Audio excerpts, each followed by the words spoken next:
In 1959, 16-year-old Mary Flanagan left her parents' home in London to head to a New Year's Eve party and simply never returned home. This is officially the oldest open case on the books of London's Metropolitan Police, and in a bit of a departure from our standard missing persons case, it is actually believed by many that Mary may still be alive today. There's no evidence to suggest that she came to harm, although of course it is always a possibility, and I do hesitate to say that there's evidence pointing towards the fact that she ran away, that she's still alive, because there's not really anything concrete there, but there are certainly arrows pointing in that direction. If Mary is still alive today, she'll be 81 years old. So let's go back to the 1940s and 1950s and talk about Mary. She was born on the 9th of June 1943 to Irish Catholic parents. All of the articles around this talk about the family being Irish immigrants in East London, but I couldn't clarify whether or not Mary was born in Ireland and moved to London with her family, or if she was born to her Irish parents in London. I suppose it's not too relevant. She was the oldest of 4 children. There were 3 girls and 1 boy, so herself, Brenda, Eileen and Kevin, and Mary was a pretty independent, headstrong teenager. The police records from the time described her as a bright and friendly girl, although it is worth saying that most of the records from that original investigation are now long gone thanks to a flood at Plaistow police station, so we don't have anything really from the original investigation. Mary lived a very busy life. She was only 16 years old, but you would be forgiven for thinking she was older. She'd recently finished at Holbrook Road Secondary School and got herself a couple of jobs. Her main work was at the Tate and Lyle sugar factory in Silvertown, but she also had another side job, it seems, at the Hames optical factory in Stratford. As well as these 2 jobs, she also volunteered with the Blind Association, and she was just always out and about, always busy, just earning herself a living. And alongside all of this, she also had a beau, a potential boyfriend, maybe even fiancé. Her family aren't entirely sure what the status was of their relationship at the time Mary went missing, but she was definitely seeing somebody. Her siblings aren't even entirely clear on his name. What we do know is that at some point in the previous few months before Mary disappeared, Mary's usually very strict father introduced her to a man, a supposedly Irish immigrant man called Tom, who was believed to be working in the Merchant Navy, working down on the docks as a stoker. The Detective Chief Inspector Dave Rock, who's been working on this case since it was reopened in 2013, has said that the key to solving this case today is finding Tom, if he's still alive. But it's hard to do that when we don't even know his surname. Mary's siblings say that his surname might have been something similar to McGinty, maybe McEntee or McGuinness. They don't really know, something along those lines. But that's assuming that he was even using his real name at this time. The Irish Times points out that the Merchant Navy has no record of somebody with this name working for them, nor is there any record of a man of that name on the birth register in the UK. However, they do know that he was an Irish immigrant, so that suggests that his name wouldn't have been on the UK birth register anyway, I guess. All we know for sure is that this man definitely existed. He was definitely introduced to Mary by her father. He was likely in his early 20s, and they were at least boyfriend and girlfriend. Tom has been a very strange figure in this case since the very beginning. Mary's siblings, who have spearheaded the search for her in recent decades, have little to no information about him, and they state that whilst Tom apparently did hang around for a while to help with the search, his interest seemed to slowly peter out until he disappeared himself, which, I don't know, I do kind of get, maybe. It doesn't really sound like Tom was ever that close with the family, and it does make sense that eventually he would have to move on himself, particularly if, as sources do seem to state, him and Mary may have broken up just the night before her disappearance, which is very suspicious timing, but we'll talk more about that in a moment.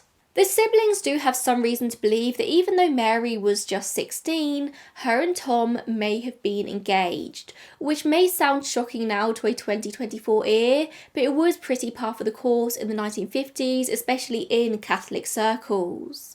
Brenda, Mary's younger sister, has said that she never saw Mary wearing a ring, but there must have been family discussion around it because it seems to have permeated into the narrative around this case. It's just taken for granted that Mary and Tom were engaged. But as I said, shortly before she disappeared, the couple had a major falling out because Mary had discovered that Tom had been lying to her. He told her that he was living in London with a landlady, probably giving off this air of being a very independent adult in his early 20s, a man who had his life together, ready for the next step of marriage. But then Mary found out that Tom was actually still living with his mum. Now, this isn't the worst lie in the world, but it's definitely enough to shake Mary's trust in this man who may or may not have been her fiancé. She was about to dedicate her entire life to him and now finds out that he was lying about the most basic of things. Plus, Mary was 16, so I'm sure everything would have been much more dramatic than perhaps maybe it should have been. On the back of this lie, the couple had a blazing row and potentially broke up, and Mary's trust was destroyed. The argument really stressed her out, and when she got home that night, she also ended up having a massive argument with her father. We don't know exactly what about, but presumably it was about Tom and his lies. Maybe Mary was mad because her father had been the one to introduce them. I'm unsure, maybe she thought her father knew more than he was letting on. But either way, Mary ended up going to bed in tears that night, much later than her usual bedtime, as she told her sisters she was going to break up with Tom. And this late night had a knock-on effect because the next morning she overslept, or at least she slept in later than she usually would have done. Her siblings do point out that she slept in late that morning, but I don't think it necessarily meant that she was late for work because her shift at work started at 1 p.m. Or at least that's what her family thought. Her family thought that her shift started at 1 p.m. And all things considered, Mary did go off in a fairly good mood that day. She was very excited because it was her work's annual New Year's Eve party that night, held at the factory in Silvertown. So this is December 31st, 1959. Brenda says that her last memory of her sister was as she went off to work that day. She kissed all of her younger siblings goodbye because she knew that she'd be home after their bedtime that night. And then she headed off to West Ham Tube Station to go to work. Brenda and her mother watched as Mary walked away. She turned around and waved goodbye, and she was wearing a red cardigan and pencil skirt. Nothing seemed out of the ordinary, nothing seemed weird. She took nothing extra with her that morning, and she didn't give any signs that anything was amiss. Mary just went to work as usual. But that night, Mary didn't come home. The next day, her dad and her mum went to the factory to see if she turned up for work, and they dropped a bombshell. They said that Mary hadn't been to work for 2 weeks. She'd been leaving the house every morning, every day, like she had been going to work, but she wasn't going. So the big question is, where had Mary been going every day for the last 2 weeks? Who had she been spending her time with? Like, Mary was a very responsible girl. It was very unlike her just to not turn up. And it's not a case of her being fired and being too ashamed to tell her loved ones and pretending to go to work anyway. Like, Tate and Lyle had been expecting her to turn up to her shifts, and when she hadn't been, they just maybe assumed that she was ill. It seems that Mary had been keeping some secrets in the weeks leading up to her disappearance. It's unclear to me if Mary intended to attend the New Year's Eve party at all, or if that's just where she told her parents she was going. But if she didn't turn up to work for 2 weeks, it does seem unlikely that she'd want to go to the party and answer awkward questions. So I assume that she wasn't going to the party that day, but she spoke about it to everyone as if she was. The family quickly reported her as missing to the police, who did begin a missing persons investigation. But thanks to all of the original records being destroyed, as I said, we don't know exactly what steps they took in the initial search. We can probably assume that they would have followed the standard missing persons procedure at this time, which was to question people, retrace her last steps, show people on the streets her photo, put up posters, etc. A photo and description of Mary were placed on the police notice board until she was 21, so it was up there for 5 years, but then it was taken down because she'd reached the age of consent, and even if they did find her at that point at 21, they couldn't force her to come home, so they took her photo down. I mean, apparently even today, if they find Mary and she requests the police to remain anonymous, they wouldn't even really be able to inform her family, or like maybe they'd be able to tell her family that they found her or there's like something going on, but they wouldn't be able to share any details. Like, she is an adult, she is allowed to disappear if she wants to. As I mentioned earlier, Tom did hang around for a few months after Mary's disappearance. We can only assume that he was questioned by the police, and they didn't find anything to suggest that he had something to do with Mary's disappearance. And that's about all I can tell you about the original investigation. I know Tom does seem to be a bit of a shady character in this story, and he may well be, but without the details of the original investigation, I really don't want to be like, it was Tom, he did it, like he definitely knows something, because we know nothing, like we know nothing at all. Which brings us to 2013, the year in which Mary would have been turning 70 years old. For decades, Mary's siblings had tried to track down their sister themselves, with Brenda telling the Newham recorder, "We have done a lot of research and tried every possible avenue ourselves, from the Salvation Army to family history centres, but we've never discovered what happened to her." She said that she and her siblings were thrilled when she heard that the Met Police were reopening and reinvestigating Mary's case. They fully supported the whole inquiry. Detective Chief Inspector Dave Rock from the Missing Persons Unit said in 2013 that Mary's case is just a complete one-off, and that he hoped with modern technology they might be able to find some answers as to what happened to her. They hoped maybe with DNA tech and social media they might have some more luck in finding answers. But still, the number one most important thing in this case, the number one thing in this investigation, bar Mary obviously, is Tom. And he still remains elusive. That's if he's even still alive. They've still never been able to find any trace of this man. They took DNA samples from Brenda to see if she matched any of the unidentified bodies on police file. They directly compared her DNA against 100 people, but there was no luck. And despite renewed appeals on social media, no one's been able to provide any promising leads. There has just been nothing. The National Insurance Database is checked every few years to see if Mary's NI number has ever been used, and it just never has been.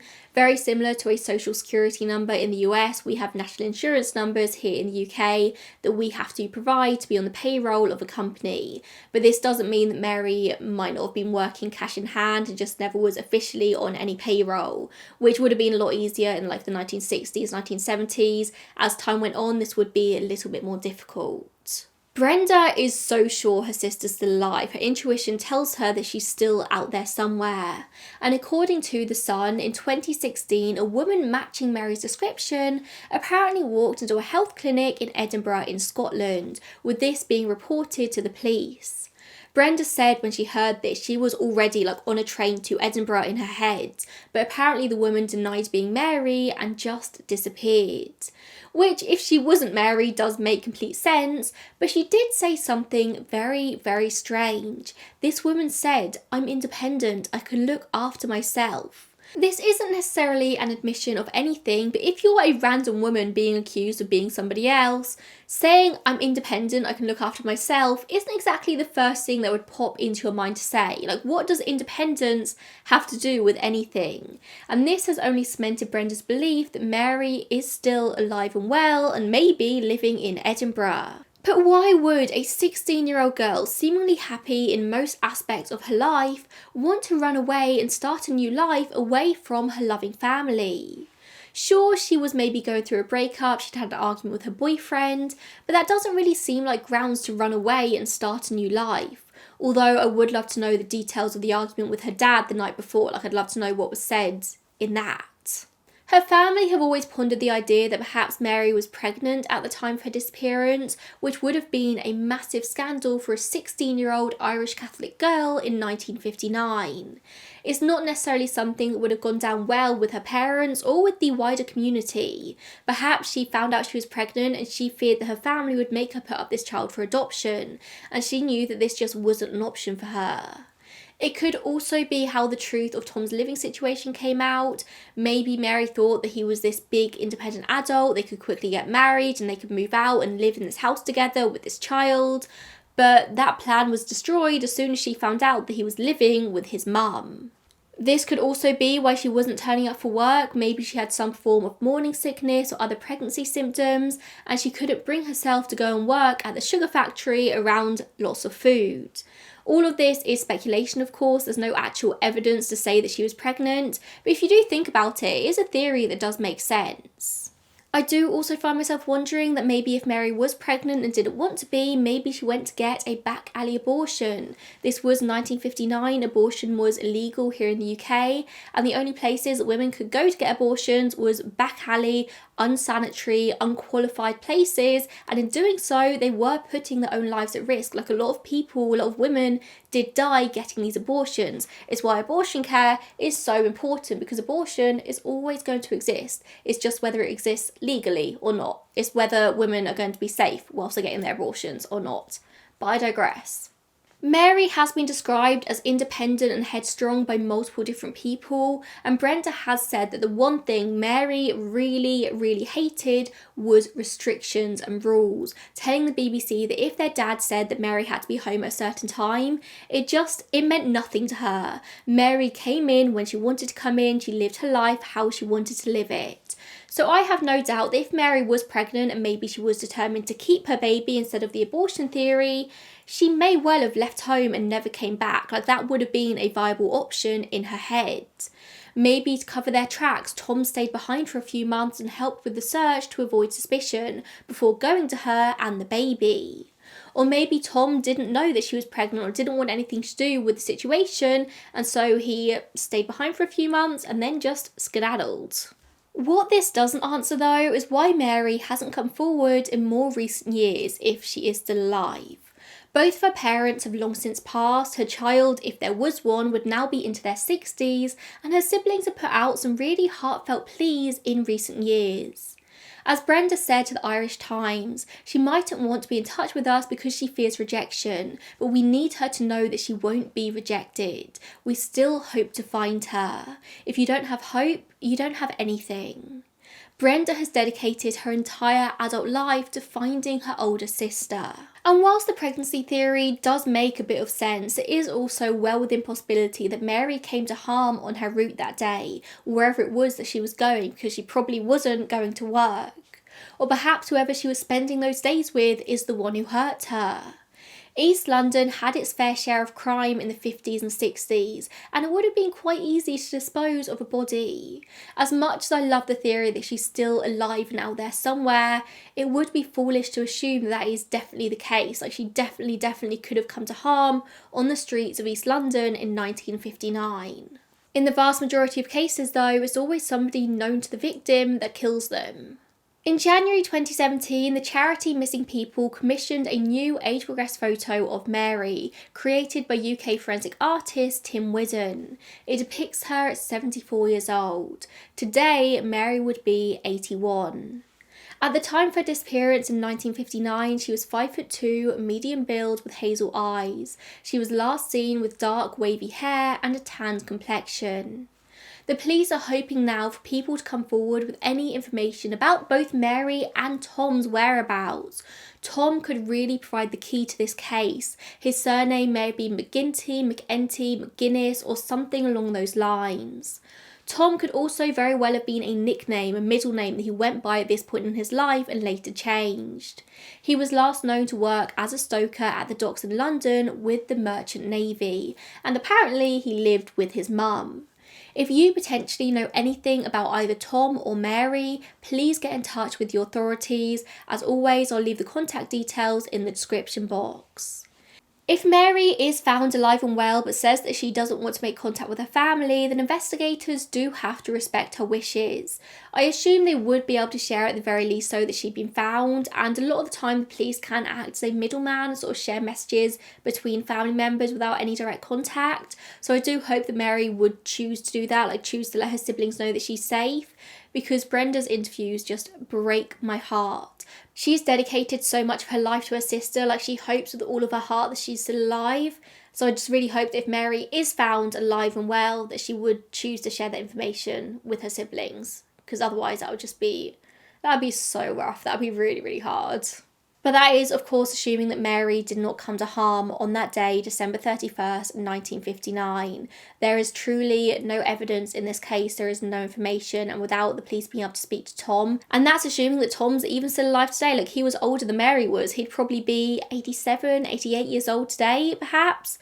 Like, it really is a case where time is of the essence. Thank you so much for tuning in today, and if you're able to, please show your support for my channel in any way that you're able to. Give this video a like, leave a comment down below, subscribe to this channel. Every interaction with this video lets YouTube know that you like it. You should probably push it out to more people. Thank you so much as always for tuning in, and I will see you in the next one. Bye guys.